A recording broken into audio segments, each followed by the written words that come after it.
You're listening to a Countout Podcast.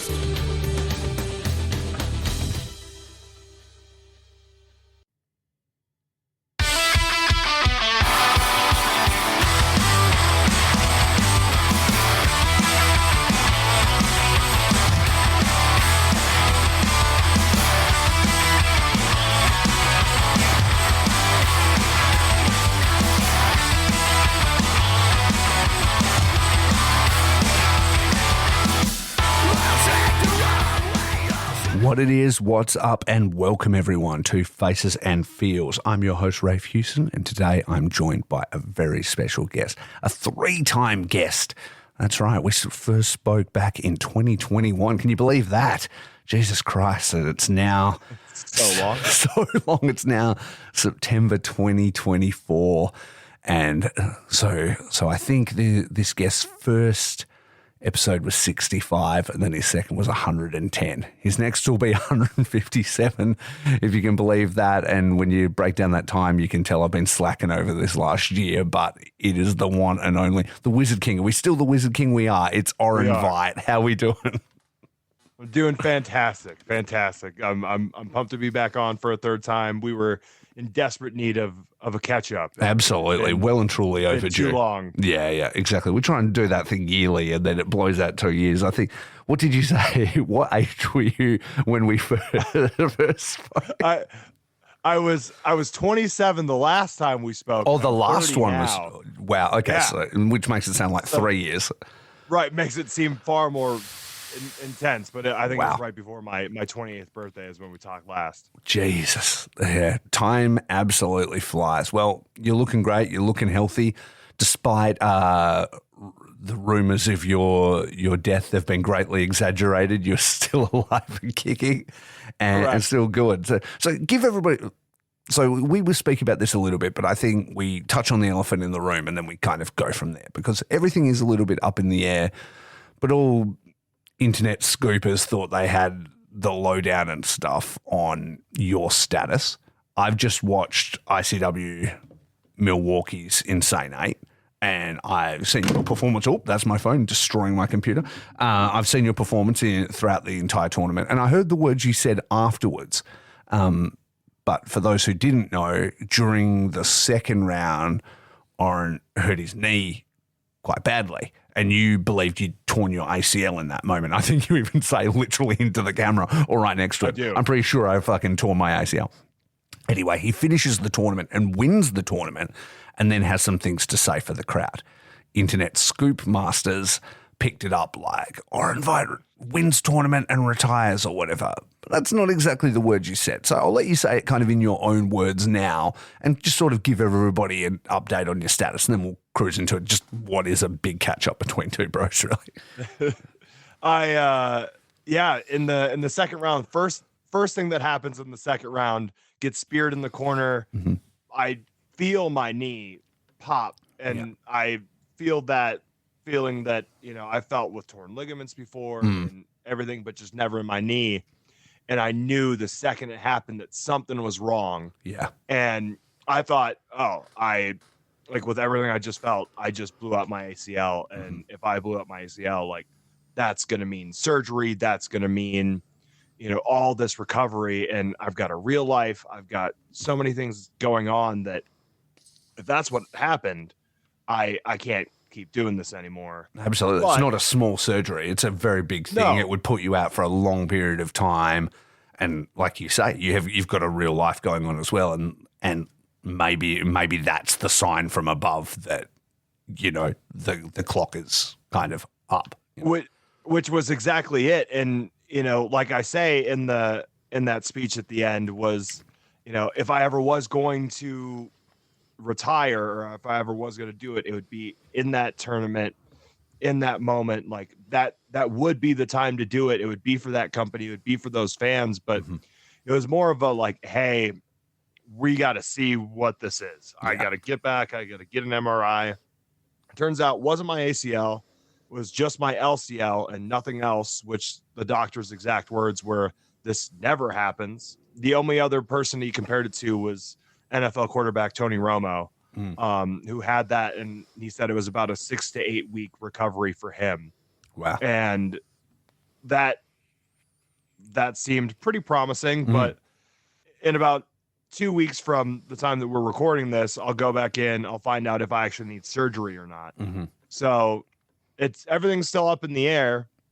If I need surgery and it's a significant amount of time, then yeah, I'll be done. And that'll be it. I'll still do commentary. I'll be around.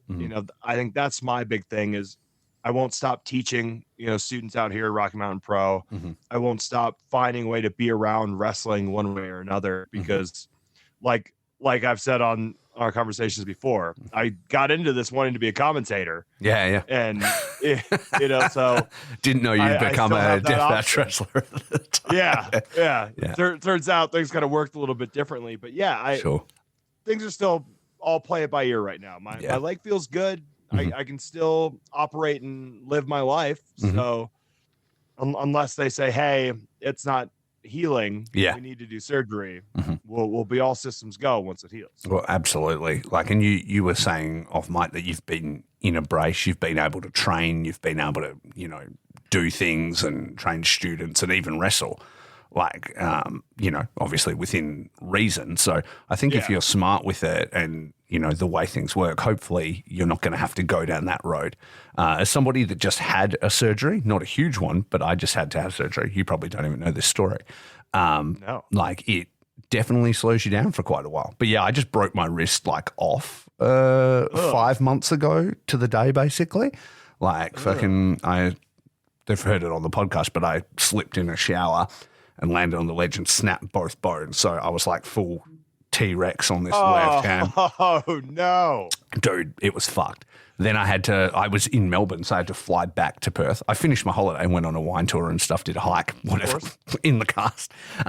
Flew back, had to wait 2 weeks, so just loosey-goose arm kind of thing to get in. But now I have a big metal plate in there and they've reattached it. And yeah, I'm at 5 months and this bad boy working. There is some limitation and stuff like that. But they can do a lot with medical science, eh? Back in the olden times, they just would have lopped it off. Or just I just would have been one of those crippled guys that wanders around with a hood and warns people about bad things and side quests. But instead, here I am working. I'm actually fucking playing bass again because we have a reunion show in a week and a half or something that for my band. And I've been rehabbing it while relearning songs that I hadn't played in 7 years. So I'm sure that's decent rehab. Exactly. But not to make it about me. The point is that you can overcome a lot. You know what I mean? So even if you do have to have some kind of procedure, maybe afterwards you don't feel that bad, So I guess we're just going to have to see how it plays out. And a lot of it too is I just don't want to be Rey Mysterio, who's on, knee surgery number 9. Yeah, sure. Because once they start and they just keep going, and I just don't want to be that guy. Yeah. Who's, by the time I'm 40, has 2 bionic knees that just hurt all the time. Yeah, because just blow one out, then yeah, and then you're just in that cycle of constant surgeries for the rest of your life. Yeah, until you're too old to even have it done. Yeah. Where they go, oh, you're too old. It doesn't matter anymore. Yeah. We're just gonna let life heal that. Absolutely. Exactly. Otherwise, you're dying on this table. I do want to say that I thought your performance in the tournament, despite getting injured, was quite valiant. I thought that you really tried to push through, which is always kind of impressive. You know what I mean? It is the kind of thing where nobody would, blame you for bowing out or whatever, but you saw it through and did your absolute best. Sometimes to some insane choices, I thought, where you're putting the guy on your shoulders for an assault driver after you've blown your ACL, you fucking madman. But you're in the moment, you're just trying to think it through. So I thought that was really good. When you And at the end, I know you were saying, look, I was, doing my best to get through it. It's tough and things like that. When you're in those moments and something like that happens in a match, how much of it, how much can you sort of feel comfortable with rolling with the punches a little bit? Do you start to go, well, it's very obvious I'm injured. This now becomes the story of this match. You know what I mean? How much of that can you pull in? And is that more challenging in like a deathmatch scenario than like a standard wrestling scenario? Because like, I guess in deathmatch, especially when you're like, great, now I've got to walk into the final of a deathmatch tournament surrounded by all these weapons. People aren't really going to want to see my opponent putting me in a leg lock, to work on my injured knee, which is, maybe the way you'd go in a standard match. You know what I mean?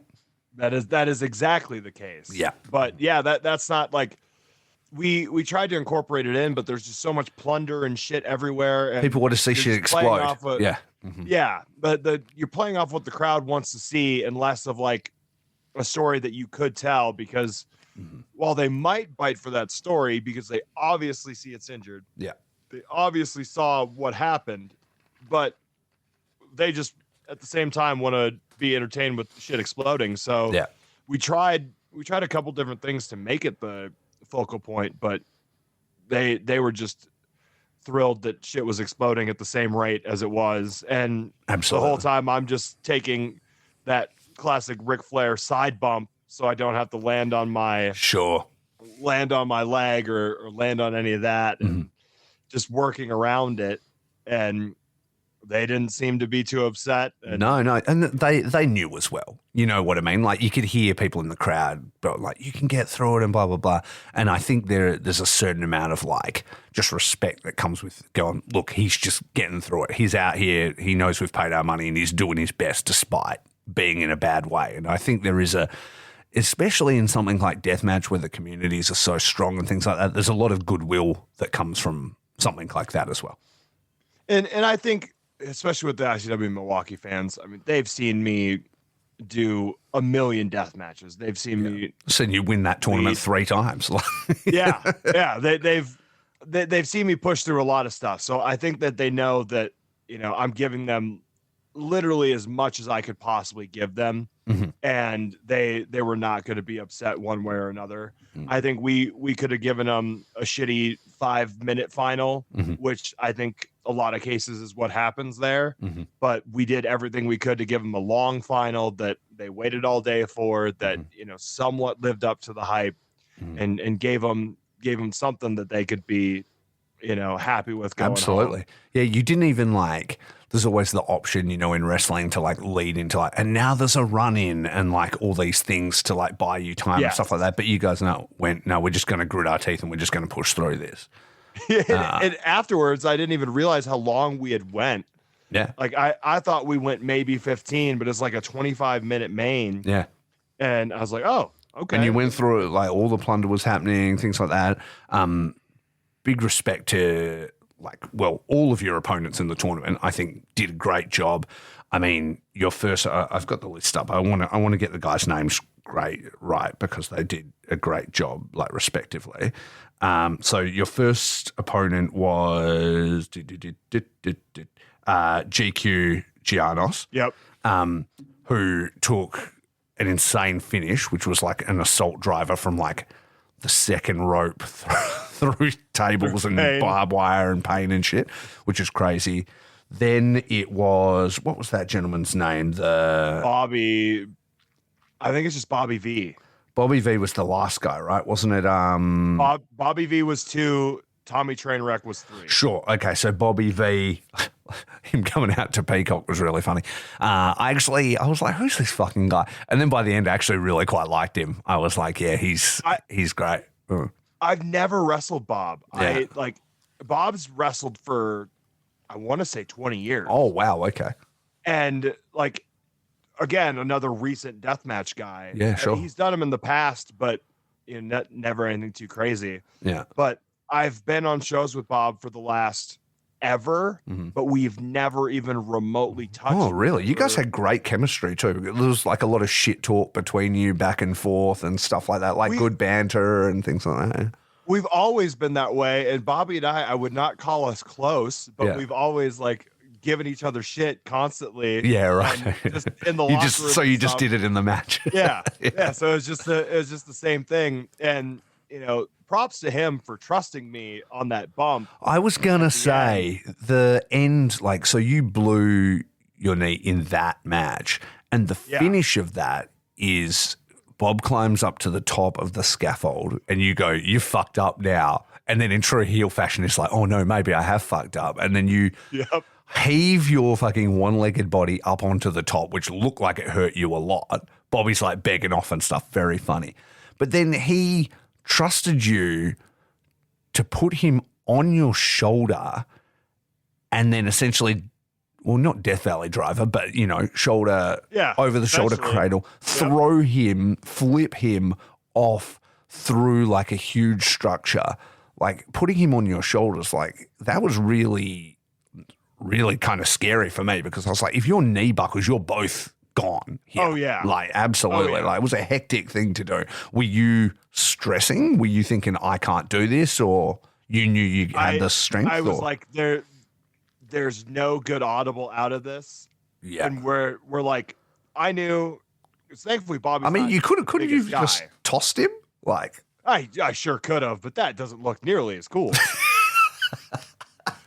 and then I don't feel like Hercules afterwards. Yeah, okay. Yeah, I mean, you did hit a great pose afterwards. You threw him off and then you just like the single finger into the air. Like I was epic. feeling it. Yeah. I was feeling it in that moment. I was just like, yep. Goddamn right, I did it. I like how the referee just called it. They're like, he's done because there's no way you're coming down to get that pin with that knee. Like, like that. That's it. That's the end of the match. Yeah. And props to him. Like, and he told me afterwards too. He's like, you have a reputation of being safe. Yeah. And he's like, your reputation precedes you. Like that was the easiest bump I could have possibly taken from that height. Like, wow, you put me so perfectly. Like I didn't land awkward at all. I landed exactly the way you said I was going to land. Everything. He's like, dude, that was such an easy bump to take, all things considered. Yeah, wow. Because it looks I was like, that's crazy. Like, yeah. He went through 3 panes of glass and 2 doors. Yeah, fucking hell. Let me ask you about that injury, like, and what it feels like, because I've never blown a knee or whatever. So when you're standing there, like, what is the pain like? And I want to try and imagine like standing regularly versus having a man on your shoulders. Is it more pain that happens like when it's moving, or were you feeling like it could buckle? Like, what's the kind of vibe? The freaky part and the reason that made me think that like I might have blown out my ACL is because I've had people that have told me when they tore their ACL that like it didn't hurt. It hurt when it happened, but it was just weak. There was no pain in it. It was just like it felt unstable and weak, and that's exactly what I was feeling. Sure. Like I had to walk. I had to take straight steps. I couldn't step to the side. I couldn't like if I shifted my weight at all, like side to side instead of front to back, my knee would have just gave right out because that tear and the ligament on the outside of my knee, I just had no strength. Yeah. So in that moment when you're up there and you've got him on your shoulders, are you essentially planting yourself on your back leg, just sort of wedging in that front leg and then sort of tipping over it kind of thing? Jesus Christ. Because I'm like, if I try to stagger any other way or do anything different or like shift my weight, that's when my leg's going to give out. So once I got that nice base, I'm like, okay, Bobby, we're going. We're going. Yeah, which is why you were essentially in position when you picked him up, and then all you had to do was tip him, kind of thing. Yeah, all I had to do was just go, and away you go. Yeah, and goodbye. And he went, and it went exactly the way we could have hoped. But yeah, I had to basically just stay planted and just thank God I go to the gym and I could just flip him. Yeah, yeah. All right, there you go. But also like the fact that he didn't sandbag me, the fact that like it would have really not done him any favors had he like not worked with me. Sure, yeah. And been scared or panicked. He trusted you when he moved with it and made it work. Yeah. And he's like, I'm gonna do my part in this because I trust you. So that made it so much easier for me to just flip him off and complete that without any extra stress of like, oh my God, this guy's not getting up. This like, how am I? Yeah, I'm going to have to recklessly throw you when I don't want to do that. Yeah, which proves, well, I mean that's how wrestling works, but B, it also proves like how much of a vet he is, because even though you were injured, like you said, your reputation preceded you. He knew A, I've got to trust him, and B, I now need to do my part in this, otherwise things go wrong. And that is one of the most important things in wrestling, but also in death matches. Like, if you half step in death matches, that's when people get fucking hurt. You know what I mean? You need to commit, because if you try and half pull off, then things go wrong. You don't land how you're supposed to. Things are not where they're supposed to be, and then that's when every time. Or like the guy that you're trusting to give you anything. You know, I'm not going to give anybody something that I don't feel like I 1,000,000% can deliver. Put them down safely. Yeah, sure. But I always tell them, I'm like, if you trust me, I can put you down safely. I'm like, I just need you to trust me. Yeah. If you don't trust me, then I could lose you this way. I could, you know, these are things that could go wrong if you don't trust me. And if you don't, and if you're not comfortable, then we shouldn't even attempt this. Like, yes, that, correct. we'll do something else. Yeah, absolutely. We've got other options. Yeah, absolutely. You got to be 100% on the same page. But yeah, it's still, I think, a very impressive performance when you run through all three matches and the journey you went on that day. And then I guess like it kind of the injury overshadowed a little bit, but it is like it's your third win of that tournament, which is really cool. Not many people get to ever win a deathmatch tournament, let alone multiples.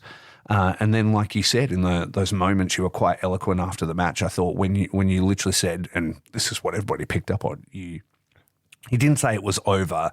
I think your exact words were like, if this is the end, I'm glad it's here with all of you. You know what I mean? It's here and it's now, and I'd be comfortable with that. It's essentially what you say, you know, paraphrasing it. Yep. Yeah, exactly. And then everybody was like, ah! But you were like, let's be realistic. If this is fucked for like in a really bad way, let's call it kind of thing. Yep. Yeah. And I mean, those fans, but I also say it too. I'm like that they are the reason it's so damn hard to retire is because, you know, they're always so behind me and they're so supportive, and they've always been.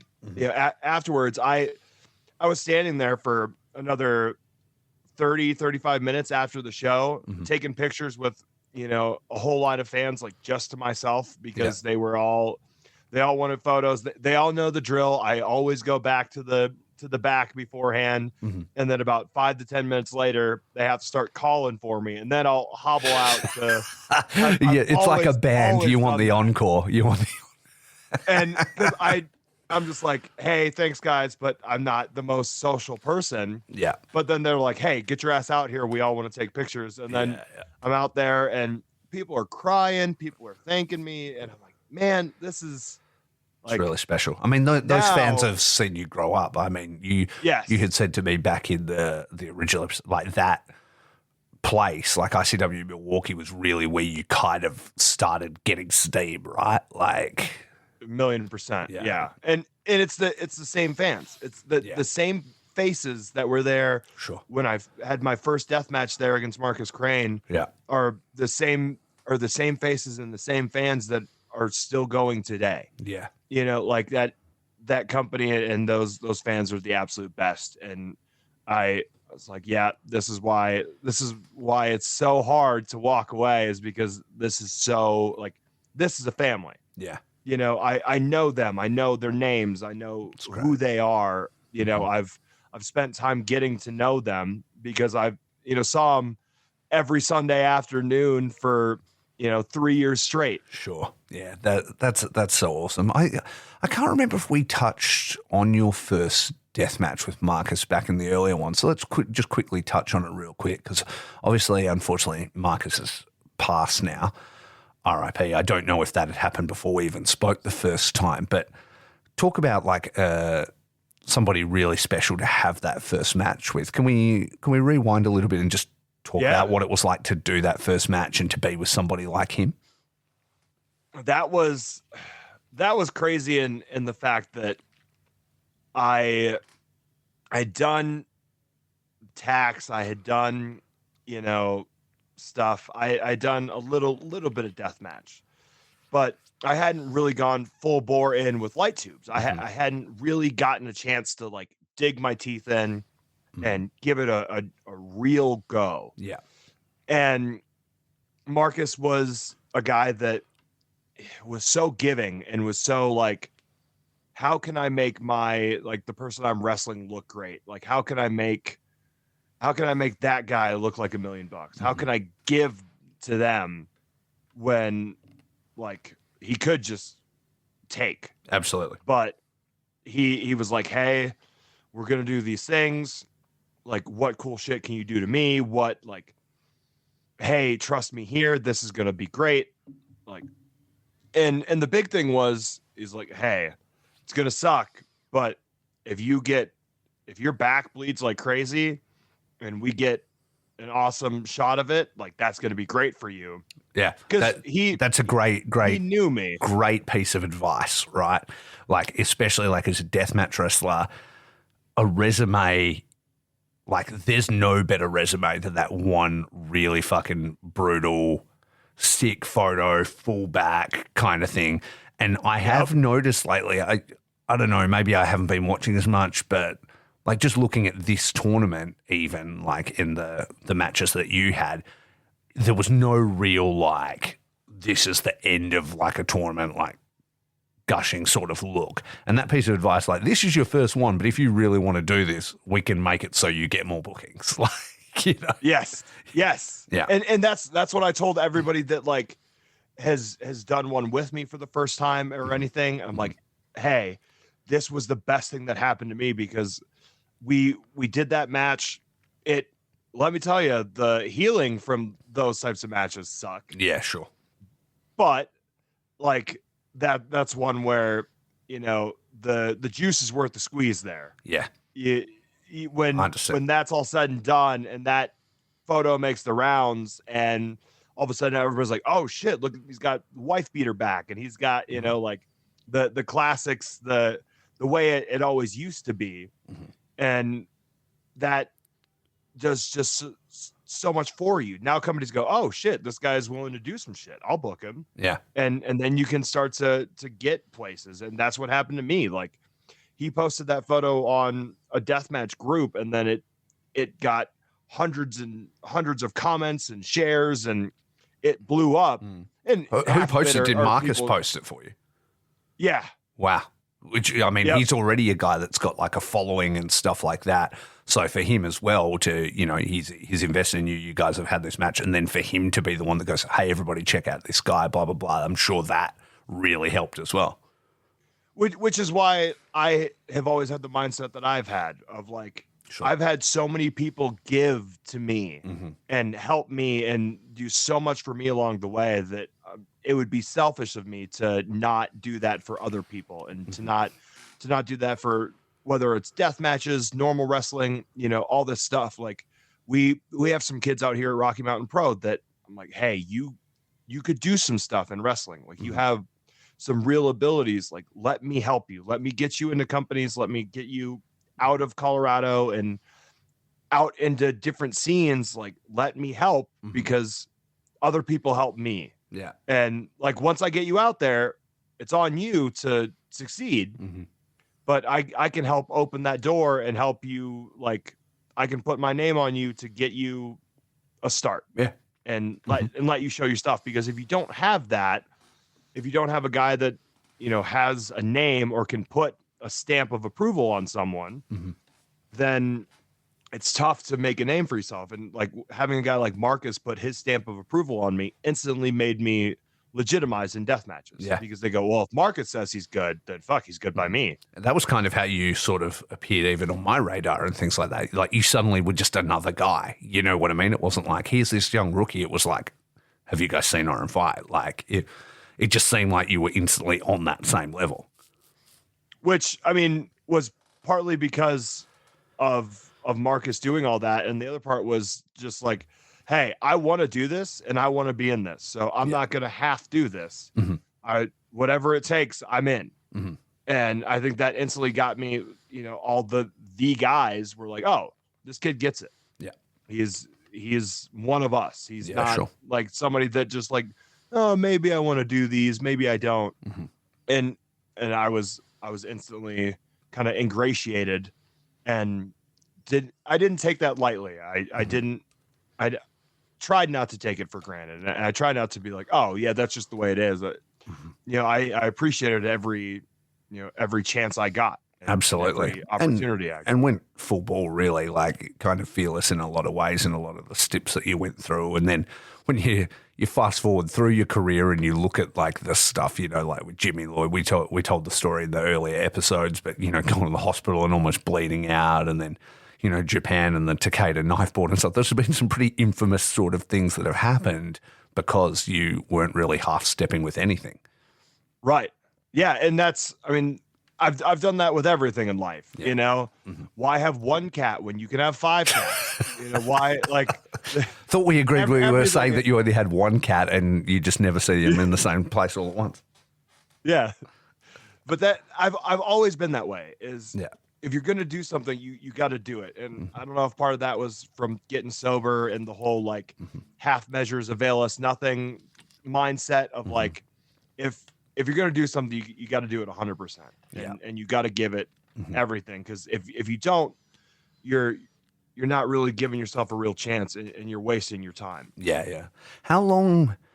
Remind me. How long did you feel like you were sort of, or were you like off the rails that you felt? You know what I mean? Before you went and like tackled being sober and stuff like that. Was like, do you feel like there was like a significant sort of portion of time that you wasted, I guess? Is that the word I'd use? No, I don't know. Yeah. I think it was just most of my early life. And I think thankfully I got sober at an early age, and again, same thing as with everything. When I did it 100%, and I found a way to ruin my life as fast as possible. Jesus Christ.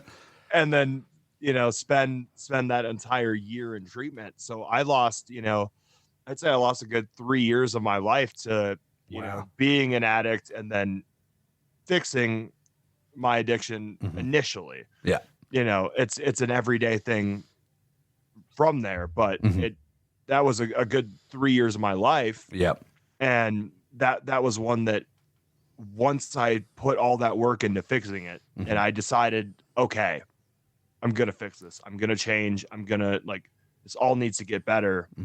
It was that all in approach. It was 100%. I'm going to stay in treatment until I feel like I can handle the outside world. Sure. I feel like I can go back into normal society and handle it, and, not go right back to fall off.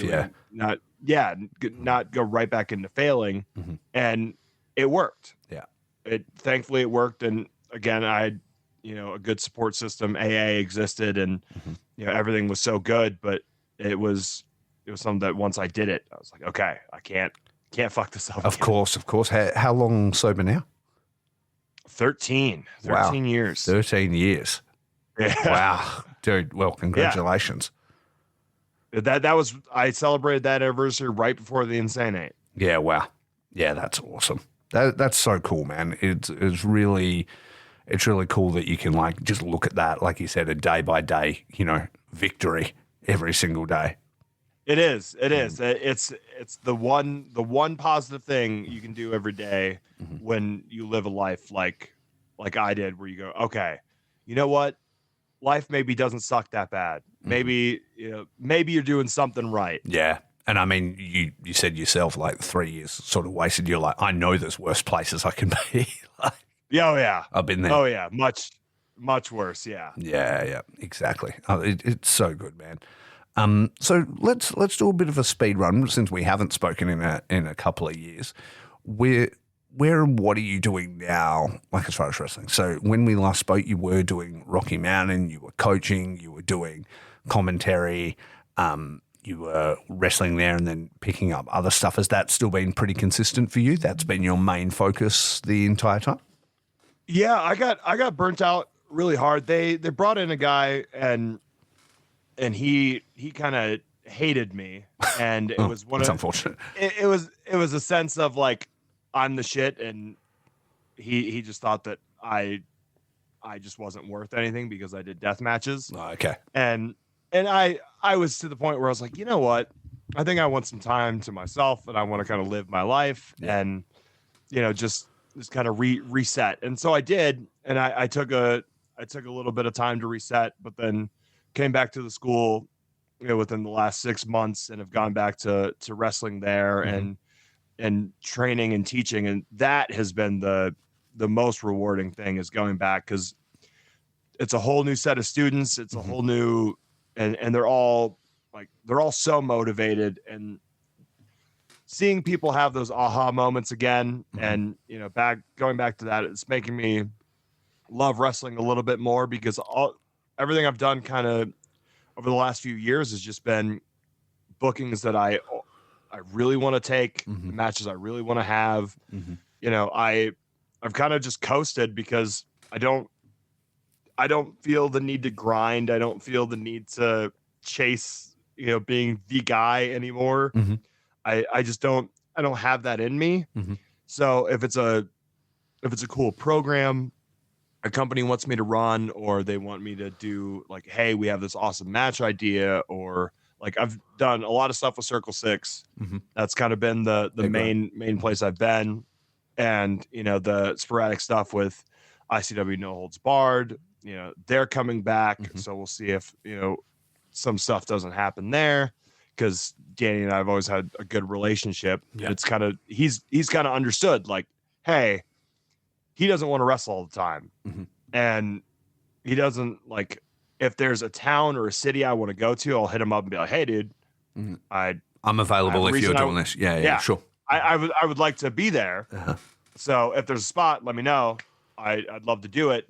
But and that's kind of nice that I get to reach out when I see announcements for places that I can go, hey, I'd love to do that show. And they go, hey, sounds great. Yeah. Would love to have you.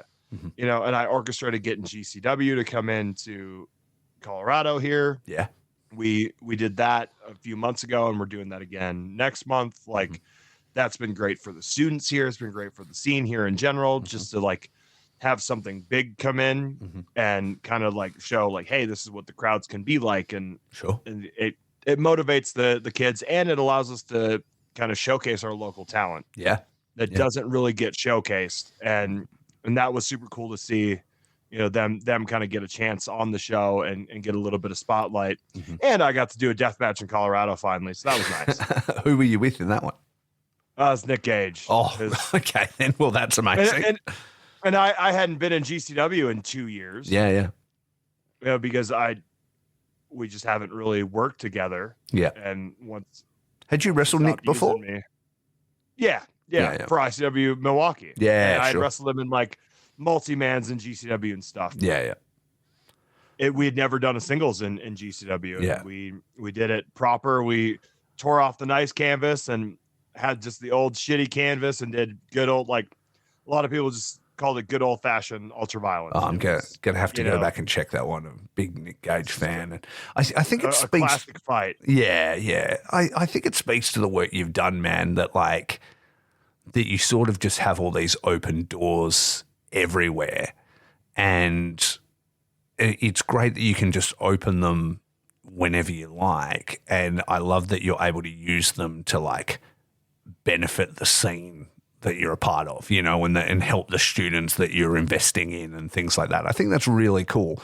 And I think depending on, no matter what happens with your surgery and different things, if that's sort of like the legacy that you're able to leave and just to call on when it suits you and stuff like that, I think that's pretty fucking cool. And it's more than most ever get out of wrestling. You know what I mean? Because those spots are super cool. Like, if I don't wrestle for 2 years and then all of a sudden it's like, hey, we've got this young guy that we really think would have an awesome match with you. Like, can you come in and have this match? The doors are always open. Or I have somebody that I'm like, hey, Danny or Dysfunction or Brett, like, is there somebody, like, I've got a kid here. He's really, really talented. I think he'd be a great addition to the show. Will you give him a shot? And they go, sure. Yeah. If you're vouching for him, great. And I'm like, that's awesome. It's just such an easy thing to give back and be like, hey, I can help. I can still contribute to the wrestling community and wrestling overall and give back. And I mean, I guess the only other really the significant thing that I've done in the last little bit is I've done a few things on Barstool Sports. Mm-hmm. What's going on there? That's good. They're really big. What's the yeah. Yeah. That's I've done the Yak a handful of times, and I've done the show Mostly Sports a handful of times. Okay. One of the guys, Brandon Walker, that does Mostly Sports, also has a podcast called Wrestling. Okay. And it got canceled for a while, and then he's just now bringing it back. But we ended up kind of coming across each other on Twitter, and I was like, hey, I'm a wrestler. Like, I was wearing, Barstool merch and wearing Mostly Sports stuff, and kind of got on their radar. And they're like, hey, if you're ever in Chicago, swing by the studio. And got to go on, these massive shows that are watched by hundreds of thousands of people every day, daily shows. Sure. And got to go in their awesome, Fantasy Factory HQ in Chicago. Oh my God. That's sick. And it's super cool to have done enough in my career to get to go do that kind of stuff. Like, I was sitting in the same chair that, NFL quarterbacks sit in. Yeah, sure. And, MLB players, I got to do the same stuff that they get to do. Yeah. That's super cool to, have done enough to get, a little bit of recognition and kind of get to do some of these really cool side quest stuff. Yeah. Where I get to spend a day chopping it up and talking about random, life events. And we did one episode of the Yak where we just broke light tubes, and they turned into that. It was a blast, and they were like, they had no idea what to expect, and they're just like, "Hey, you want to break stuff today?" I was like, well, "Yeah, let's break stuff." And so is it like a video medium or is it like an audio medium? Yeah. It's both. They released it on audio, but it's a lot of we apologize to the audio listeners. This is not the right time to listen to this, but that was one where, and then all the clips get shared out, and it's a super massive media machine that you're just hanging out at. That's sick. It's like going to ESPN or Fox Sports. Yeah. Oh, hey, we just got deathmatch wrestler Orin Veidt in today. Yeah. And that's it's a normal thing. That's cool because it's probably, it'd definitely be a bit of a novelty for them. And then you're obviously a well-spoken, likable person. So that also helps as well. They're like, oh, look, look, he's not some, fucking drooling monster. Like, he's like a fucking, handsome, nicely spoken man. And then any of our listeners that Google the name Orin Veidt, which is only one of it, really, you look at image search and it's just you doing all this gnarly stuff. So there's this kind of cool info. It's like, what's his resume? Google him. And it's like, oh, fuck, okay, this guy's as legit as it gets, They put up the Instagram or something, and people are like, oh my God, this guy's a psycho. Yeah, exactly. But then he's smiling away and he's talking about his 5 cats, and they're like, what the fuck is going on with this guy? It makes you quite an interesting person, I imagine. There was one clip in specific where I was in town for a show, and I'm sitting there, and we're in the Mostly Sports studio, and we're talking, and I had already gone on a rant about how important it is to have a high thread count of your bed sheets, and how people take that for granted. And then there's this movie called The Lake House. It had Sandra Bullock and Keanu Reeves way back in the day. Yeah. I think I've seen it. And I had just rewatched it. I'd watched it, and it's just a romance movie. And I went on a minute and a half spiel about how great this movie is. And I was just going off about it. I'm like, it's a wonderful movie. And you think this is going to happen, and then they switch it up on you like this, and it really makes you feel something. And crying on and they're laughing about it. They're like, I'm picturing you right now. You're talking about the lake house and about the importance of high thread count sheets. And in about, 12 hours, you're going to be rolling around in glass, bleeding from every possible inch of your body. These two things just don't go together. Yeah. You're like, well, you got to. Like, well, yeah. It's because I do all that bleeding that I need the high thread count on the sheets. Like, Yes, yeah. That's why it's so important. yeah. I need that. People don't think about that these. soft thing. Yeah, exactly. Yeah, I think it's great because, like I was saying, that stereotype of like what a deathmatch wrestler is or whatever is one thing, and I don't think you fit into that box. I don't think you've ever fit into it, but I think that it then makes you very interesting, especially for anybody looking outside of it, like just capturing a glimpse, going like, "What is this guy? Like, who is this person?" They're like, this. None of this makes any sense. Yeah. In any way, shape, or form. And I always give people the disclaimer of like, listen, there's good death matches and there's bad death matches. Unfortunately, a lot of the stuff when you look up death matches is the bad death matches because that's the stuff that seems to get some sort of traction and, you know, makes those clips make the rounds. Yeah. And for a long time when it was first going, with, you know, a few very notable exceptions, but like there was like a big era there where that's all it was. You know, there just wasn't that, and, you know, the stigma of it, and the better wrestlers didn't want to do it, and things like that. But now we're really at a stage where some amazing wrestlers do death matches, you know, and and that's the kind of the other mark I want to have is that like I was part of that crop of like really good hybrid guys. Yeah. Like the guys that could do it all, that you wanted to see wrestle normal matches, that you couldn't tell the difference other than the fact that there was glass and blood. Like that, other than that, it was normal wrestling, that you could show a normal wrestling fan death matches and they go, oh yeah, I get it. Yeah. Absolutely. And it's not just like, oh, they're just swinging shit and it like, this is tough to watch. Yeah, exactly. They're uncoordinated and falling out of the ring and all this kind of bad stuff. Yeah. It's like, yo, this is crazy what I've just seen this man do. Like, you know, that sort of stuff.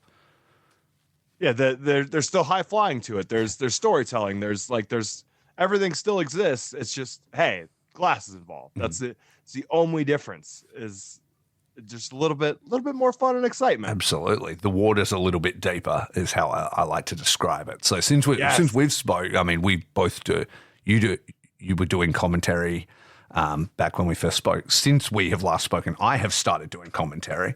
So we started, I say we as in I'm part of the team. Somebody started a no-ring deathmatch show here in Perth, and I became involved with it very early on, called Dude, Where's My Ring?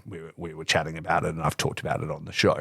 But in that, I kind of put myself forward. I'm like, do you have anybody for commentary? And they're like, no, I haven't really thought about it. I'm like, do you want me to just handle that? And they're like, yeah. And then I'm like, fuck, I got to let her do commentary now.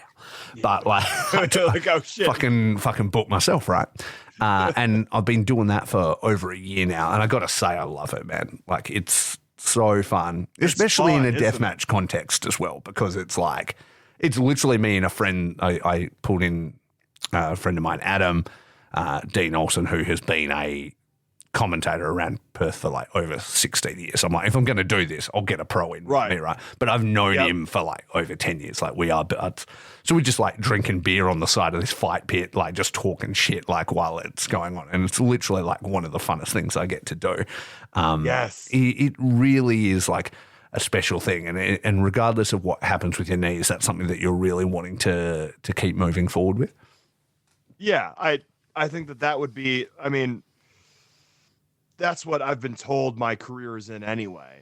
So I don't know why I've wasted so much time not just doing it. When you said it was what you originally wanted to start doing, you just took a brief side quest into becoming like a deathmatch icon for a time. But I mean, you could even see like with your history and stuff, like when you think about commentators and color commentators, it doesn't hurt if you've got a background in wrestling, you know, and especially one like yours, like that. You can even see like a WWE or an NXT or something being like, let's get in the guy that was in death matches, like, you know, and talking about it, like that plays into it. Because it offers something like when we had, you know, the guys from TNA out here at Rocky Mountain Pro all the time, they would tell me like, oh, you're good at commentary. You break it down, like you break down the science of why somebody's trying to do something, and what they're going for and why that helps do this. And like you break it down in like a sports way and really like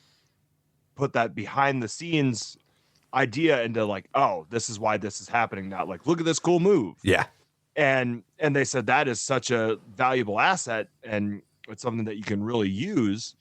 And for me, it's just fun, especially when you're friends with the guys that are out there doing the stuff and you get to help them look better and help contribute to their story. Like how many times has Struggles or Ron or, you know, Kevin Gill or guys like that, like really contributed to moments. Absolutely. Really given that extra oomph to that moment where like the end of that Tommy Vendetta match that I had where, you know, Struggles is losing his mind. He's like, take him there, kid. Yeah. And he's just like, it's so such good. a great call. Yeah.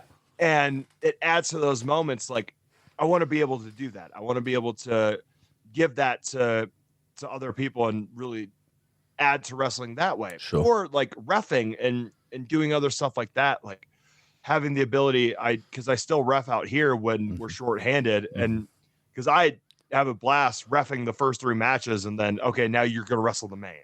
Yeah, sure. Because I'm like, fuck it, yeah, I'll do it all.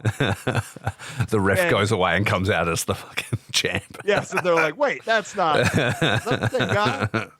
And just never giving it any note and just playing it off like that. That didn't. Just That's a different guy. That's my twin brother. Yeah, totally different. Dude. Same tattoos, same arm sleeve, same everything. Twins, exactly. Guy. Yeah. But like giving wrestlers, like especially young wrestlers, like peace of mind when you're in there as their ref, and you know, like kind of making them calm down and helping them not be so being able to be in their ear. Yeah, absolutely. Yeah, and be like, hey, you got this. Like that was great. Like, you're doing good. Keep going. Like, hey, fire up. Do all these things. Like coach from a referee. That's great. Yeah, is super fun and it's valuable, rewarding. And then that helps them kind of relax because there's so many times, because I remember that I was the same way. It's so stressful. Yeah, sure. And or you know, guys that have been doing it for a while and don't need that, like making them laugh or popping the boys while you're out there, and you know, just seeing what you can get out of them. While you're the ref, and they're like, trying not to break. Yeah, but have people be like, oh, I love when he's my ref because he's talking shit the whole time. Yeah. You know, or I'm fucking with people the whole time I'm out there, and it's fun, and that makes wrestling fun again. That's great. Yeah, that's really cool. Should be. Yeah, exactly. And I think it's so great that you've just like got this positive sort of outlook on wrestling now, because I know it wasn't always that way. And regardless of, you know, how things go, you're at peace with it because there's plenty of opportunities regardless. You know what I mean? It's not all in ring. Right. And I think that's what I hope more people take that away and kind of realize, like, hey, like there's other stuff to do after wrestling. When Danny Havoc retired from being an in-ring wrestler, he was one of the best commentators. Like some of that early GCW stuff where he's doing commentary, he is incredible at commentary. He's so good because he's so smart. Yeah. Like there's so many other facets of this industry that are just as rewarding as trying to be the main event guy and being the, you know, the champion of the promotion. Like that, don't get me wrong, that rules. Yeah. It's very fun. You're like, I've done that. It's great. it's great. Yeah. But all the other stuff is also super fun, and it's super cool to just stay with it because we all loved it as kids. You know, we all grew up loving it, and you know, found a way to love it. And if you get to stick around and you know still be a part of it, even if your in-ring career is done, why not? Yeah. Like look at JBL. JBL did that forever. Yeah. Afterwards, Taz, like all those guys that just. JBL just came back to GCW and fucking clothesline from a Hell Effie or some shit. That's so funny. What a mark out moment for me. Yeah. Because that was who I watched growing up. Yeah, sure. Man, that makes me wish I was still wrestling. You're like good. I'm going to put some effort into GCW and get back in there. Yeah, I was like, shit, I want to take the clothesline from Hell. It's sick. It's not asking that much. No, that's nuts. I agree, man. I really enjoyed my time with commentary, just like interacting with everybody, helping, hopefully making people look cool, you know, telling stories, talking about their struggle. All those things are really fun. And then like little interactions, because we're in like, you know, such a small kind of enclosed space. We just do it on like a brewery floor kind of thing. You know, I'm talking shit with the guys as they come, or I'm in while ring. it's happening. Yeah, exactly. Or like they'll flip me off as they're leaving and stuff like that. I'm like I can be biased because I can do whatever I want on commentary. Like, dude comes in, I'm like, look at this fucking prick, like just on commentary, like ripping on him. Yes. And then if I'm ever in the pit, there's been a couple of times like I filled in as ring announcer for the first time, and I'm like, never done this before. So I'm just talking shit with people, bit of banter. I just was like, well, I don't have like a great, you know, traditional announcer's voice. So I just approached it like I was singing for a hardcore band. Shout out Righteous Jesse. I was like, I'm just going to kind of approach it a bit like him and do my own thing. And then, you know, I was trying to be organized, and I was going, can everybody, you know, in the group chat, can everybody just let me know your stats and things like that? And, you know, for the announcer thing, they were all like, no. I was like, great, okay. And so on the day, they all wrote notes, and there was skits that came out of that and just bullshit because they were all fucking, you know, ribbing me. Like there was one match where, no joke, the intro that I had to do for the two guys and how everything played out was longer than the actual match they had. Like there was so the same thing happened to you, because when I had to do ring announcing one night, one guy gave me his stuff, and I'm like, listen, I'm Ron Burgundy. I will read whatever you put on this card. Yeah. So whatever you tell me. And I'm sitting there reading off his nicknames, and I'm like, God damn. I got to send you this link. It's so funny. Like, I've got the notes, but then those are the wrong notes. And then he's like, oh, check your phone. I text it to you. And then I'm reading a text like word for word, and he's like reacting to it, and the other guy's getting mad, and like all this bullshit's going on. It was so funny. And then the other, it was so funny. Like the crowd were like pissing themselves. Like we had so much fun with it. And then the other day the show opened, the scenario for it, you would have seen it on social media. We were talking about it, but like, so the scenario is this: we weren't able to run for a few months. Somebody, we probably know who it is, but somebody that works for another wrestling company probably, essentially kind of like complained to a government body here in WA called WorkSafe that we maybe weren't doing safe practices. So it had to sort of get shut down while they sort of investigated it, and we showed that we did all the right things and all this stuff. And so it's back now, but we have a wrestler named Mr. Thompson. He kind of doesn't really wrestle for us, but he is a wrestler. And he's like a principal or like a sports teacher type thing. And he usually comes and he'll like get put through a table or something he's carrying on. And so the whole scenario now is that it was probably him that had ratted everybody out, and now we've got guardrails, and he's like shining them up, and he's talking about like how great it is and stuff like that, and soon we'll have a ring and it's all going to be good because he's like involved, is like the running thing, right? But he had a clause in his thing. He's like, I've got a clause in my contract. Now nobody can put me through my desk. It's not a table. It's always a desk because it's a piece of stationery. He's like, nobody can put me through my desk, blah, blah, blah.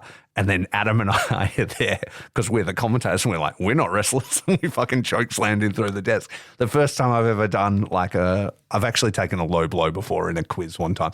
But the first time I've ever done a wrestling move, and it was literally like the funnest shit ever because he looked like he was fucking taking the clothesline from hell from Kane or something like that. It was literally like the funnest thing. And like just having those little opportunities to sort of be involved and be included and things like that. It's just so fun. Yeah. And that's the stuff that you like get to laugh about like down the road. Yeah. You know, I went and stayed. There was a guy that was a manager out here, and he kind of had the same gimmick. He was like a high school coach. Yeah. Because he was Coach Mac. And so we did this whole thing, and he moved back to the Chicagoland area. Mm-hmm. And I went out and stayed with him while I was back there. And all the stuff that we talked about had nothing like, some of it was like wrestling matches that happened, but most of it was just like all the fun shit that we did, you know, before the shows or after the shows, or, you know, like messing with each other during, or just all that fun stuff. And it's like, man, that's all the fun point. stuff that happens. Yeah, that's it. Great. I actually did a podcast with Mr. Thompson a couple ago. I'll send you the link for it. But that entire thing, he's in character like the entire time, like as the principal. Like it's one of the funnest because we're just ad-libbing bullshit, and it was literally like, so because I'm picking at him like the whole time kind of thing. You know, I'm like, oh, when did you start training for wrestling? I know you were like really successful in other sports. It's like, yeah, Mr. Thompson was successful in everything he's tried or whatever. And he's like, but, he got injured a few too many times and maybe his weight wasn't where he wanted it to be. So he decided to start training in wrestling. I'm like, so when you were overweight and injured, how did you, when I called him injury prone and overweight, he's like, I don't think that's what I said. Like just finding little ways to make him fucking flare up every time. It's just so fun to do that kind of improv part of wrestling. Yeah, and that like there's so many people that are scared to jump into that part and like just have fun with it. And like just let whatever works work. Yeah. And then you get to do that shit. You're like, okay, that was so much fun. Yeah. And lean into it and listen to the crowd and see what's kind of biting and sort of go from there. Yes. Yeah, that's awesome. Well, I reckon it wouldn't be a Raffe and Orin conversation if we didn't at least touch on like the general sort of media and hobbies and stuff we're consuming at the moment. We've talked about plenty of wrestling, like we've been known to kind of go off. So what are you digging at the moment? Are you playing any games? What are you reading? Watching movies? What's keeping you active at the moment? I'm still hard on Genshin Impact, and then they have another game out now that has also gotten me. So I'm trapped in a vicious cycle. And I've been trying to watch new animes lately. Mm-hmm. I just started The Promised Neverland. That one is quite good. Mm-hmm. One that I would recommend to anybody is Erased. Okay. If you haven't seen Erased, it is like, it's either 12 or 14 episodes. Okay. It's not long. But every episode, you will be sitting there going, what the fuck is happening right now? Yeah, what am I watching? Because you don't know what's happening next. And that has been... Is it this one with the covers like two kids and a fireplace? Yeah. Uh-huh. Yep. Very, very worth it. Very, like, it is an absolute mind blower. Yes. And I did actually start reading. I read so much as a kid, and then I just didn't read as an adult. And then I watched the show called The Three Body Problem. Okay. It was on Netflix, and they did it. A coworker told me about it, and he's not one that usually jumps in our morning, bullshitting. So when he gave me the recommendation, I figured, okay, this must be a good recommendation. Mm-hmm. And so I hopped on and watched it, and come to find out Netflix hadn't picked up like the other, it's a series of like 3 books. Yeah. And it was only the first book. And so I was like, well, this was so good. Mm-hmm. Now I got to read them. Yeah. So I bought all the books, and so I've been reading. What's the premise of this? It's that like it's so hard to give it away without, basically, like, aliens are trying to stop us from using our science, and they're basically going to come take all of our resources because they can't live anymore. Okay. Right. But like so it's sci-fi or it, but definitely sci-fi. Okay. Mm-hmm. Definitely sci-fi, but it's so hard to explain, but it is a great roller coaster. Yeah, sure. Of just, oh my God, I can't believe what is happening at each turn. Yeah. And I've been hooked on that. I've also been big into just watching sad stuff. A little bit of This Is Us. I just the lake love house. sad stuff. Yeah, just watch Feeling watch your the sad feelings. stuff. Yeah, you just gotta feel it all. Yeah, exactly. I haven't watched this movie in a long time, but if we're going to talk about sad stuff, what do you think the movie that made you cry the most in your life is? I honestly, it might be The Wind Rises. The Wind Rises. Who's in that? Studio Ghibli. Oh, yeah. Sure. Yeah, Mhm. that got me good. Yeah. Or like, I don't know if movies have gotten me as good as like the end of TV shows. Yeah, okay. Did you ever see Doom Patrol? No, because I think I saw some episode, but it's not really streaming anywhere here in Australia. I don't not. think so. I know what Doom Patrol is. I'm a comic book guy and I've read issues and stuff like that, but no, I haven't seen the whole thing. Emotional? When that ended, I think I cried for a solid 25 minutes. Jesus Christ. And I knew it was ending. I knew it was over, but the way that they ended it in the final scene. Oh, fuck, it is. Like, I can get it. I'm going to. You can't? I'm queuing it up. It's now. It didn't used to be, I don't think. The series is worth watching. If you've read it, you know how wild and weird it's crazy. It gets. Yeah. And they do such a good job with it. Yeah. And like at the end, I literally like when the final scene ends, I felt like I got shot with a shotgun of emotions. Wow. And I was like, oh my God, I can't handle this. Yeah. Because they do such a good job of making you care about all the characters. That's great. And that's one that I recommend to anybody. I'm going to check that out. I need another one because I have us shows, me and my wife shows, and then I have my shows. I have Rafe shows that I just know she just will not be interested in. And so I'll add that to my show kind of list. And it's a good 4 seasons, which I'll get into.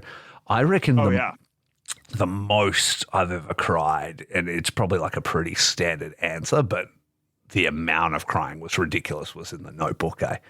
At the end of that, like the level of like full body racking sobs I went through, it's the most I've ever cried from anything ever, I reckon. Like that movie fucked me up. I will never watch it again. Like I can't go through it again. Like it just was crazy. Honestly, like my tests to see like if a potential partner is going to be somebody that I'm going to be able to vibe with. Yeah. I'll either show them From Up on Poppy Hill, The Wind Rises, or Whisper of the Heart from Studio Ghibli. And if they don't cry at the end of either one of those 3, or they're not feeling some sort of emotion, you're like, this is a fucking robot. Back tears. Yeah. Then there's no point. Yeah. We can never. Like, if this isn't making you feel something, what are we doing here? So what you're saying to me is that any future dates you have, you bring in the potential partner. First date, they come back to Orin's house. They sit with the 5 cats on the couch and they watch The Notebook. And if there's no emotion out of them, or they're not into the cats, or they're allergic, don't even just see yourself out. There's no point. See yourself out. If you're not going to cry watching sad movies, then what are we doing here? Like, if you want to watch a horror movie or something, one, I can't handle that because I have to sleep with the lights on for the next 6 months because I just watched a scary movie. I can't be alone. Every creak. And like, don't get me wrong, Whitley's great at guarding the house. Yeah, but I don't think he's going to protect me enough. No, I don't think so. I also think cats are the kind of dudes that would peace out. Like they're going to look after their best interests. They're just going to be gone. Yeah. He's awesome. He guards the door. He does the whole deal. But yeah, I think if push came to shove, he would just be like, sorry, dude. Yeah. You know what? I tried to warn you. Peace. Yeah. You got this, right? He's like that meme you see of Gyllenhaal where he pieces out and walks through the smoke. You know, that's it. That's it. You know, as the house burns down around you. Yeah. Well, I was going to recommend you some like kind of scary books that I've been reading, but I don't think I'll trouble you with them. Scary books? Well, yeah, like because I've been driving a lot for work, I listen to a lot of audiobooks. So I like to kind of keep things going. And there's I was recommended this writer, Grady Hendrix, who does like a lot of fun sort of premises, like elevator pitch sort of books. And they're not too heavy. Okay. And they're usually kind of, it's a killer type thing or it's a ghost or something like that. But the first one that was recommended to me was called The Final Girl Support Group. And the scenario is that in slasher movies, Freddy Krueger, Friday the 13th, that there's always like a final girl, right? She's the only person that survives, yeah? Yes. And so this is set like, a bunch of sort of middle-aged final girls. They were teens when there's an allegory for each of them. There's like the girl that survived, the Crystal Lake Massacre. There's a girl that survived Scream. There's like, a cluster of them, maybe 5 or 6, something like that all link back to, they don't call them those movies, but it is that, it's the guy in the hockey mask, it's the thing or whatever. And they go to support group and they've all handled it differently.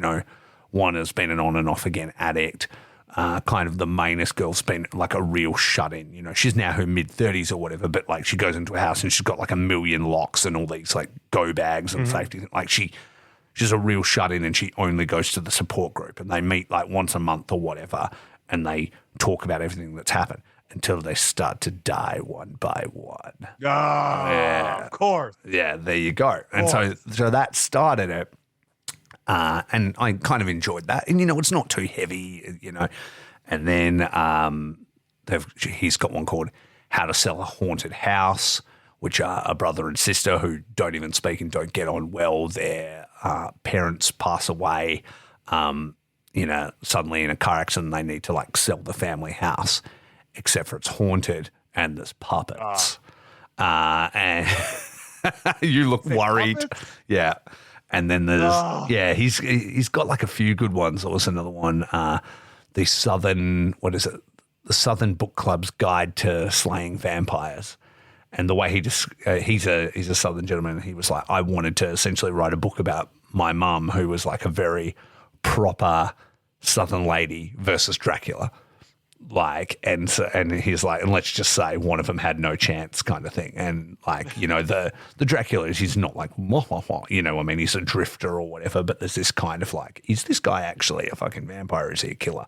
That kind of thing. And so they're just like these really fun premises and they're not too long, like in an audiobook, they're like anywhere from 8 to 14 hours, whatever, kind of thing. Nothing crazy. Yeah, just knock them out. And they're not, they're not too scary or anything like that, but they've kind of been my go-to while driving around if I'm not like listening to a podcast or like, banging tunes or anything like that. I did a deep dive back into rereading Sandman. Oh, yeah, they're awesome. I was just talking about that the other day with Curtis from my other podcast. He loves those books. They're so good. Because Netflix did it. They did like a live action of it. Yes, yeah. Is it good? I haven't watched it. I thought it was amazing. Oh, okay. Yeah, cool. I thought they crushed it. Yeah. Some people I think didn't think that, but I thought like it was everything it could have been and then some. Yeah. Like from everything that I remembered. So I was like, okay, I haven't read them in a while. Mm-hmm. Let me go back and reread them. And rereading them, like, wow, these are just as good, if not better, than I remember. Yeah, right. I'm gonna have to get into that because we'll talk about Animal They're Man. definitely worth like a re-listen, or because I know they do a lot of them in audiobook too. Oh, really? Oh, maybe, I'm just like, that's what I need. Which, I mean, they're such good stories. Which the illustrations in them are definitely add to Part it. of it, but yeah, sure. But the stories in it are alone are worth the re-listen. Yeah. Speaking of, actually, this ties back into what you said. Speaking of Doom Patrol, have you watched Dead Boy Detectives on Netflix? No. So that is, I think they're like cameo characters or small characters in Doom Patrol are the Dead Boy Detectives, but they got their own series on Netflix. Yes, they are. Okay. But different actors. Like it's like a whole series. I'm only a few episodes in, but it's pretty fun. Okay, that's just making notes. This is what Orin and I do. We just like fucking mine each other for info shit we'll like and then not talk for 2 years. How much do you like Korean game shows? Oh, I mean, as much as you can like anything. Oh, dude, because I like Physical 100. Oh, yeah, I love that. Yeah, I haven't watched the second season, actually. Yeah, you haven't? No, it was kind of like on the docket, and it's just sort of like fallen to the bottom of the It's so pile. good. Yeah. I got to check it out. And those motivate me so much as I'm watching them. As a fitness guy, yeah, absolutely. Yeah, I'm like, I guess I need to work out like 17 times harder. Yeah. But they have a bunch more on Netflix and stuff of just other like. I saw the zombie shows. one. Did you see that? Where it's like they're I like saw in the that. world and they're like got to survive. Like there's like actors and Yes. stuff like that. Yeah, Yes. I didn't see it all the way through, but it was cool. There was, I can't remember I will have to send it to you afterwards because I won't remember it. But there was a couple that I watched that were awesome. Yeah. To They're watch. so elaborate every time. Yes. Yeah. And every time I'm like, why are we not doing this in America? Yeah. Why is all we have Survivor and Big Brother? Yeah, or like dating shows, and that's it. Yes. We need more than washed up celebrity dating shows or like the Golden Bachelor. We need something better. Yeah, And absolutely. these Korean game shows are it. Yeah, that's it. And when you think about like the success of Squid Game as well, like you think this fucking speaks to itself, you know, and they did do an American Squid Game, didn't they? Like they did like an actual reality show version of it. Netflix did it, yeah. Yeah, exactly. But it's not as good as the show. Like, yeah. Right. They were just like, okay, we're just going to do the competition. Yeah. Which is the hard part, right? Because like, and it's why I sort of lost interest when I was watching it, is because it's not a scripted thing and it is a real competition. There'd be kind of like people there focusing on where you're like, oh, I'm really rooting for this person. And then they just get eliminated. Like, and you're like, oh, there's no underdog story here. He's already gone. You know what I mean? Like, and then they're like, oh, we've got to change tack because fucking our main guy we're focusing on is gone now. And it wasn't even, and he hadn't even done anything. He was sort of like in the background and got eliminated with like 20 other people. And you're like, oh, well, fuck.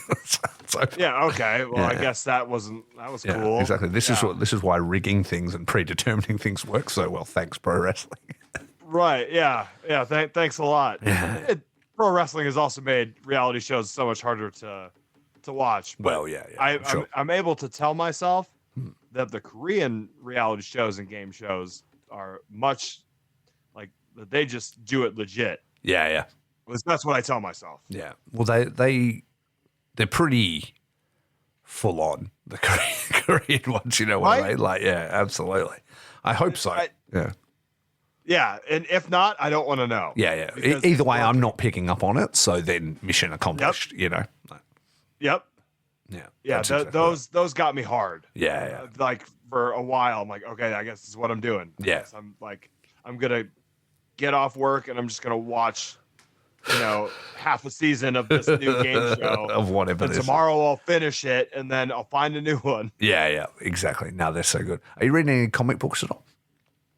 I just dug back into my comic book collection because I was cleaning out like the spare room in my apartment. Mm-hmm. And I opened up my long box of comic books and found all of my stuff. Yeah. So I'm whispering that through. is the next Pandora's box to open. I got to tell you, mine has opened a little bit. So it was a bit of a gateway drug thing. But I told you before, I paint miniatures sometimes and I do like a little bit of this. My friend got me he's like, hey, do you want to come play in this tournament for this game, Marvel Crisis Protocol? And I'm like, what is it? He's like, oh, it's a miniature game with like superheroes or whatever. You've got like a squad, depending on like the threat of the mission. It can be anywhere from 15 to 20.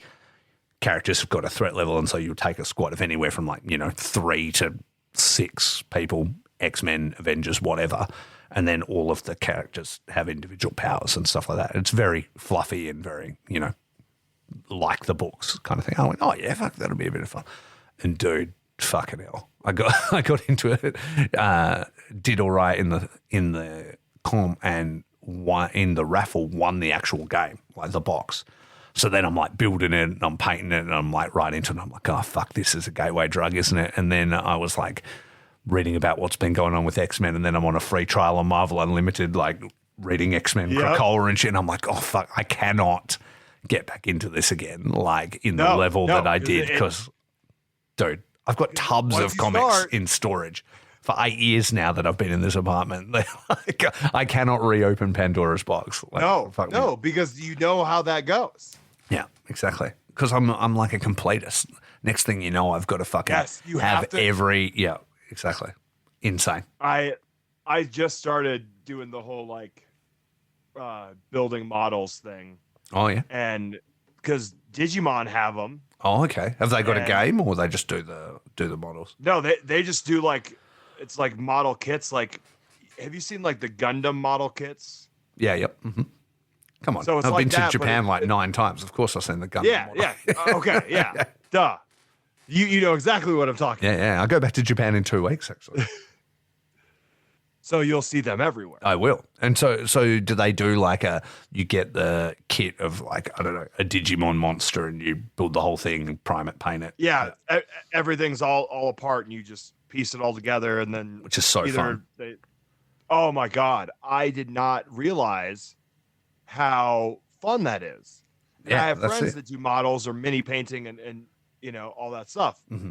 And I had never even considered it. I was like, that seems like a lot of work. Oh, it is a lot of And work. then It's very relaxing. And then I did though. it. Mm-hmm. It is an absurd amount of work. Mm-hmm.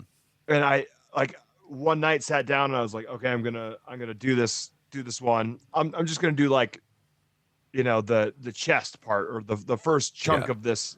Do you have to paint them or do they come colored like the Digimon? These ones come colored. Okay. I'm not of the level of painting yet. No, I mean, I cheat. Yeah. I have not taken on that task. There's many shortcuts you can take, my friend. Hit me up. Yes. Perfect. Yeah. Perfect. And I was like, oh, I'll just do a little bit. Next thing I know, it's 4.5 hours later, and I'm like, I'm almost done. Yeah. I can finish it. I'll get it done. And I did. And I was like, well, this is awesome. Yeah. Now I'm going to have to do all of these. Yeah. That's what happened. Yeah. So I'm like, okay, I'm just going to buy like one every other paycheck. Yeah. and see, that's what happened with the Marvel thing, right? I already was kind of doing some stuff, and then I've got it, and I'm like, okay, this is cool. Well, I've got in the box, you get 2 teams and all the terrain and shit like that.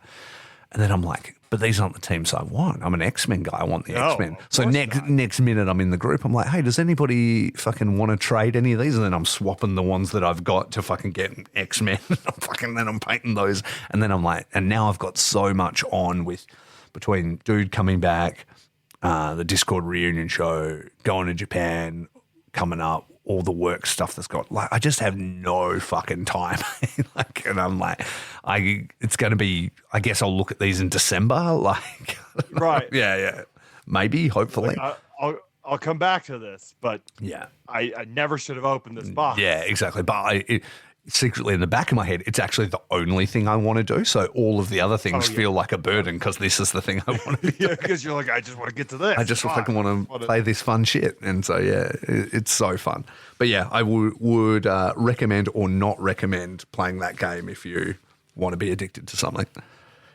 Hey, I'm as somebody who's been hooked on the same gacha games for the last like 3 years, that yeah. I will get hooked on it. Well, absolutely. And I mean, all of these are better addictions than other ones you've had in the past, right? Yes, so. Exactly. That is my exact mindset. Yeah. I'm like, you know what? This is way better than anything else I could be hooked on. Absolutely. Because at least this one I can put it down and be like, you know what? Oh, I can come back to this tomorrow. Yeah, and nobody's getting hurt. No one's getting hurt. I'm not getting hurt. This isn't ruining anybody else's life. Yeah. It's just consuming my free time. Which I may have too much of. Yes. Yeah, far too much of.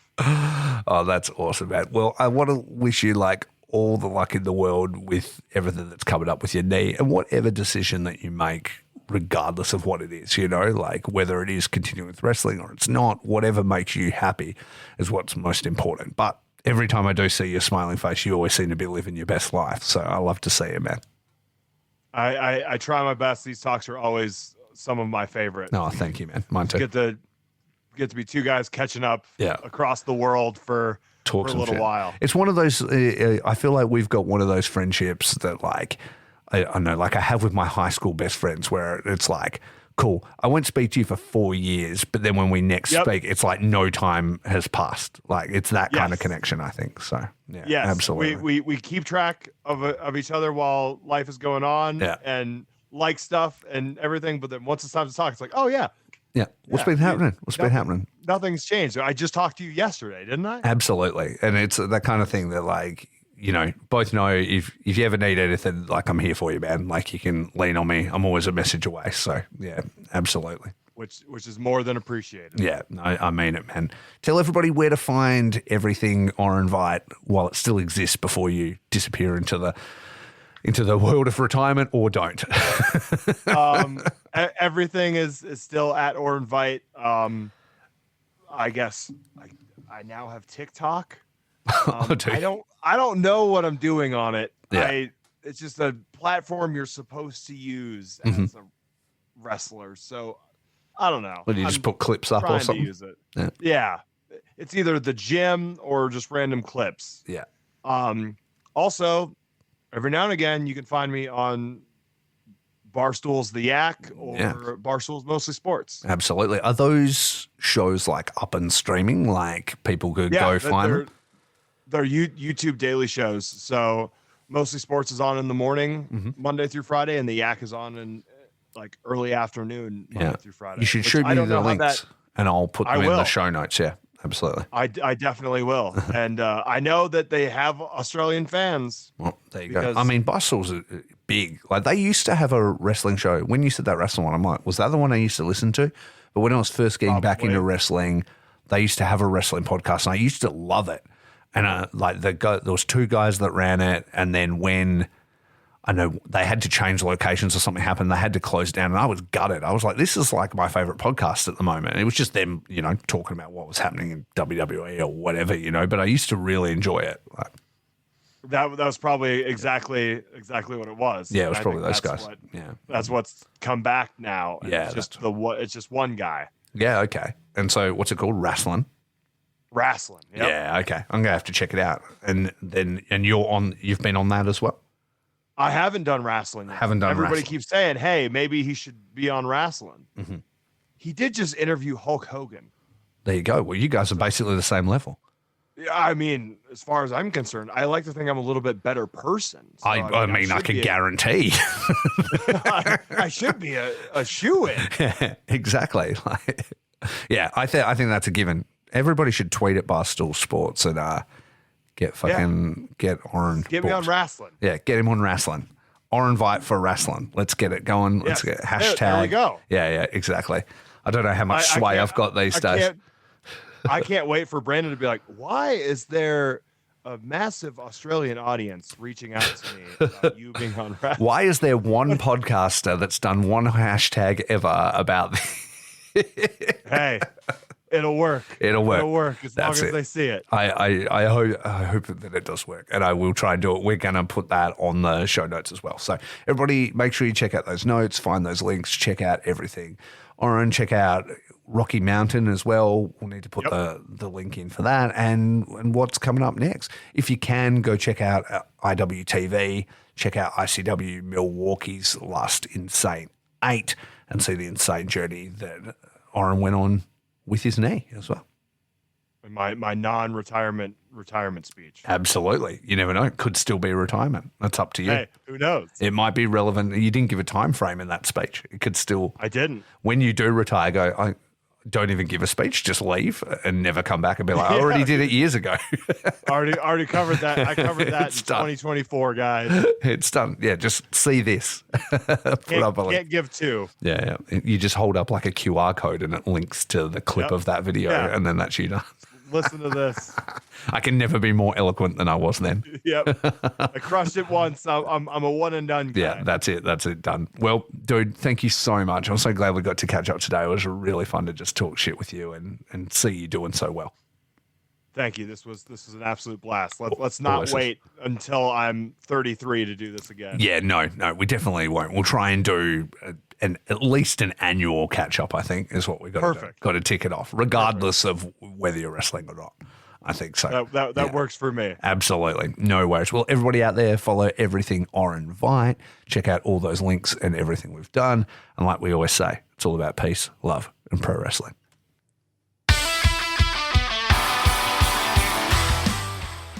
Thanks for listening. Faces and Feels is a proud member of the Count Out Podcasting Network. It is created and hosted by me, Rafe Houston. Edited by myself and the amazing Ryan Neitze. And the show is available on all good podcast platforms, so please go rate and subscribe. You can follow the show everywhere on social media, Instagram, Twitter, Facebook, etc. at Faces Feels Cast. And you can check out the Count Out Network and all our sister shows over there at Count Out Pod.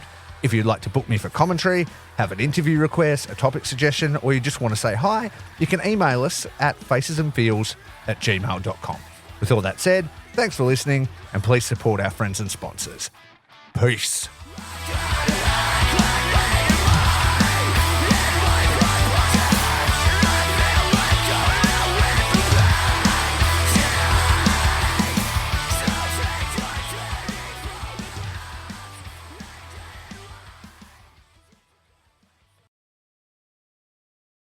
My body is a roadmap of pain. DeathmatchWorldwide.com, the official online merchandise store that is only for deathmatch wrestling.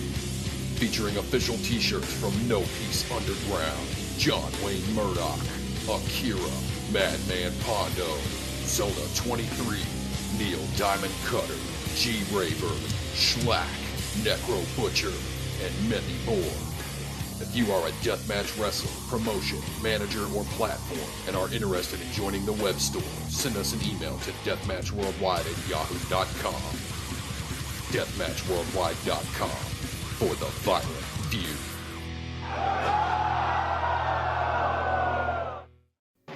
Ring Post Radio is the only show hosted by Ryan Neitze and Scotty Edwards that talks about the entire world of professional wrestling. With new episodes coming out every Sunday, there is absolutely no reason to not listen to real, honest wrestling opinions from two crazy maniacs. Have a hot boy summer and listen along to Ring Post Radio every Sunday on the Count Out Network. This has been a Count Out Podcast.